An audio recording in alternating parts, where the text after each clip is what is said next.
Hi, thanks for looking into Australian Super Solutions Home Builder Accelerator Program.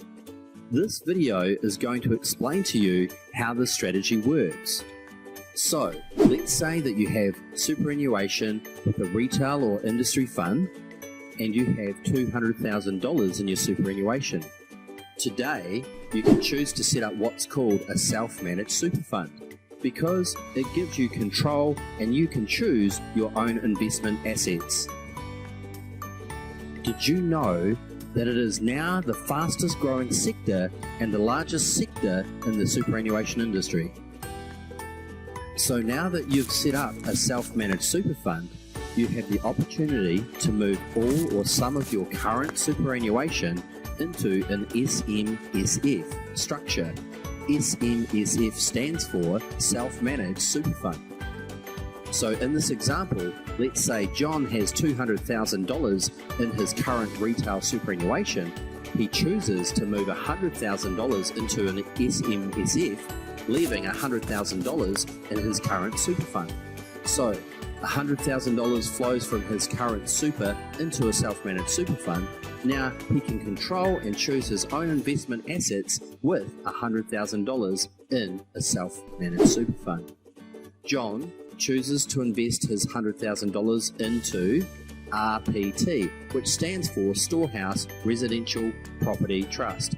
So $100,000 flows from his self-managed super fund into RPT. This is you making an investment into RPT. Therefore, you can expect a return on your investment.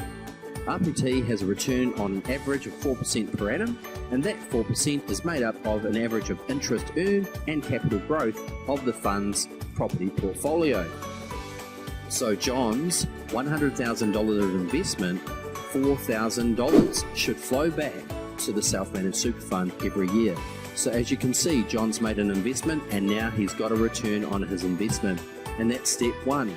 John can feel confident in his investment because it is in a solid investment of bricks and mortar and has proven consistent returns. Part two. Now John wants to build a new home. Unfortunately, John hasn't saved up a deposit and he wants to purchase a $500,000 home. John can come back to the Residential Property Trust as an individual separate from his superannuation and get a loan under his own name. So $75,000 will flow from the RPT to John in the form of a loan. This loan will be at 3.25% interest, which is paid upfront for John for the first 3 years, so he can pay more off his principal. Because this is a shared equity program, they will also like 20% of John's future capital growth from the property. So let's say John's property increased by the national average of 7% per annum. In 3 years' time, it would have increased by $105,000, so John would be entitled to $84,000 and would share $21,000 with his equity partner, the Residential Property Trust. John can now use that $75,000 to act as a 15% deposit for his new home. Fortunately, John was eligible for the Home Builder Government Grant of $25,000, which represents a 5% deposit for his new home. As you can see, combining the Home Builder Accelerator Program and the Home Builder Government Grants, John has now created a 20% deposit for his new home. So now John was able to create a 20% deposit with our no money down strategy. John can now go back to the bank and get an 80% loan from the likes of ANZ, NAB, Commonwealth, etc. Having a 20% deposit, John was able to avoid paying $18,000 in lender's mortgage insurance, which is a massive saving. Now John has moved into his new home.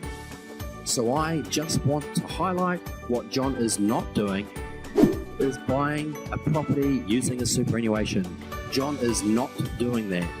What he is doing, however, is making an investment, which is part one, and then getting a loan, which is part two.